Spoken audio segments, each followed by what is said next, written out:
smash that like button, and if you're new to the channel, make sure to hit that subscribe button and turn on notifications. That way you never miss a video. I would say very confidently that Dragon Ball Multiverse has set the foundation for a lot of Dragon Ball Super. I mean, the Tournament of Power, which is the most interesting arc in Dragon Ball Super, well, Dragon Ball Multiverse did that first, and better in my opinion. But today we're talking about how Dragon Ball Multiverse potentially spoils the ending of the Moro arc. It could be a precursor as to what exactly happens. Now, if you don't know what happened at the end of the Moro arc, you guys can find my review of the chapter 61, in the link down below. It's going to be the top comment. Go ahead and check it out. Obviously, after this video, go ahead and check it out because I give you my full review and anger in that video. It's a good watch. But today we're going to be focusing on what happens at the end of the Moro arc. How does it conclude? Now, most people think it is Beerus. Beerus has already been shown to have an interest in this conflict. Whis has been shown to tell us all that Beerus' job is to destroy people like Moro, and he's not doing his job. And then Beerus is like, oh, well, I'm hungry. What's his favorite spot to eat? What is Beerus' White Castle?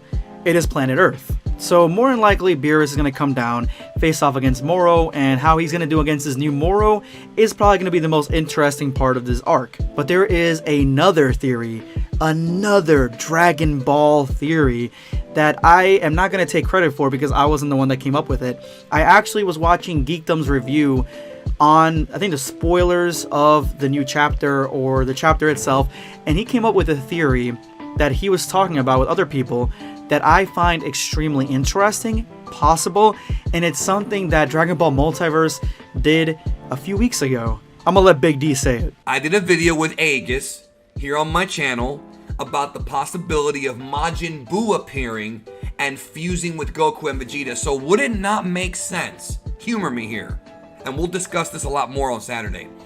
Would it not make sense that if this battle's gonna come to an end, that it ends up being Moro fused with 7-3 and Shimareku, two of his minions, versus Majin Buu, who absorbs Goku and Vegeta, which me and he just talked about in that video, which is a possibility. Never thought it would actually happen. Looks like it might happen.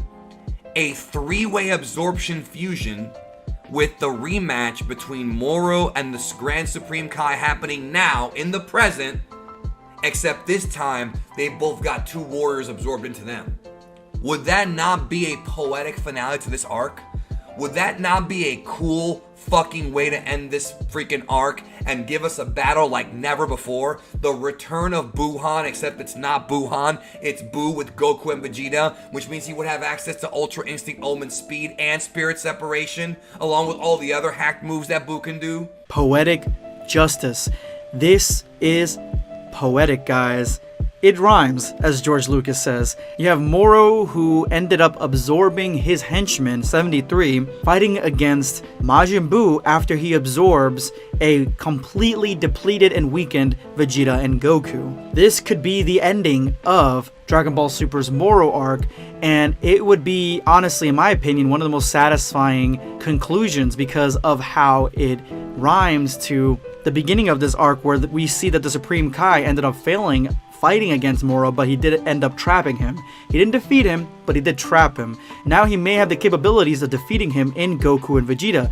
Of course, it is basically just Goku and Vegeta fusing together, but it is all within Majin Buu, and it would be a completely different fusion, so it wouldn't be Vegito or Gogeta, well, specifically Vegito, because it's not Potaro and it's not Fusion Dance. It would be Buu transforming into the culmination, the traits of both these different characters mixed into his own being.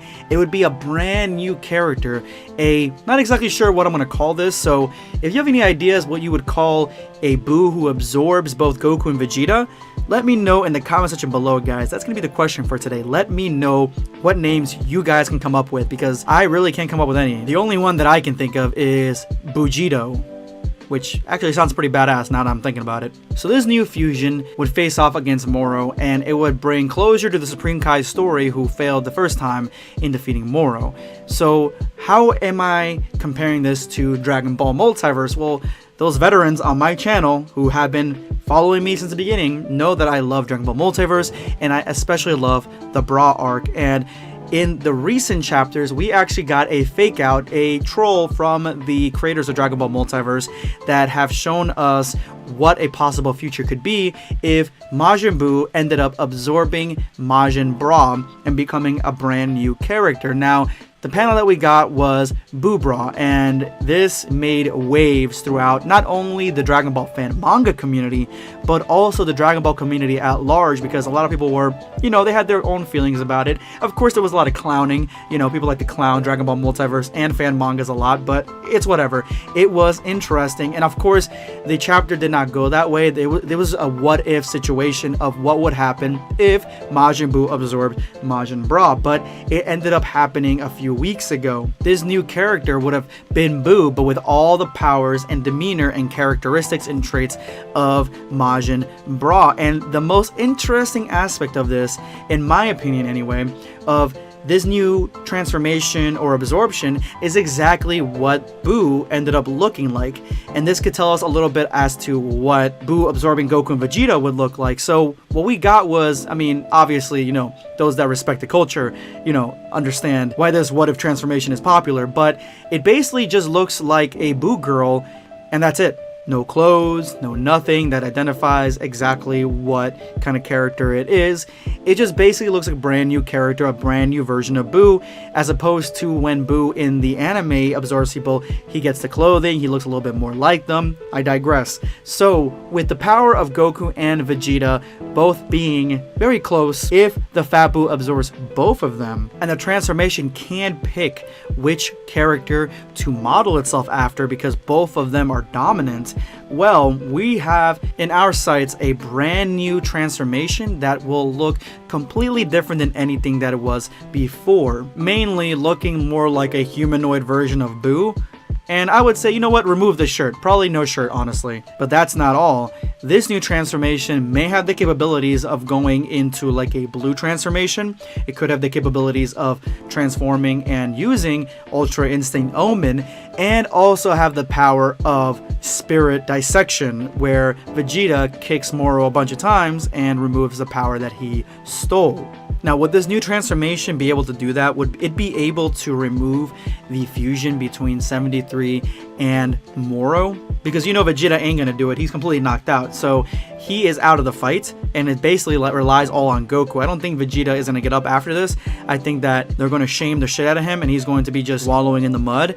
But if he gets absorbed, we can use that new ability of his and try to kick 73 out of Moro. But will that work? I don't know, because I feel like Toyotaro went out of his way to show us probably the funniest scene in all of Dragon Ball history, but also a very explicit way of how to fuse together, with Moro actually eating 73. The only other time that we ever saw this was with Cell. So if this new transformation or any character just kicks the shit or punches the shit out of Moro, where he just ends up spitting up 73, first of all, Krillin would have a new waifu, that's for sure, but it would just be so overplayed because that's exactly what happened to Cell. So I don't think that would happen. I don't think that the new power that Vegeta has is going to be able to remove the power that Moro took from 73, or 73 from Moro. At least that's my interpretation of it. But let me know what your thoughts are on this new theory. And if you made it to this point of the video, you are now part of the hashtag End of Video Squad. Thank you guys so much for all your support. Make sure to drop that comment with that hashtag for a chance to be featured in my next video. Today I'm going to be responding to Jose Guzman, BlackScape. Look at my little cartoon face. Me. It looks cute.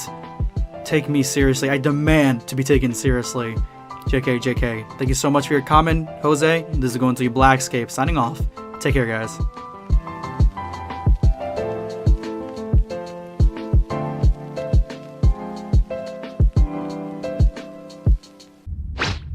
Subscribe for more content. Or perish.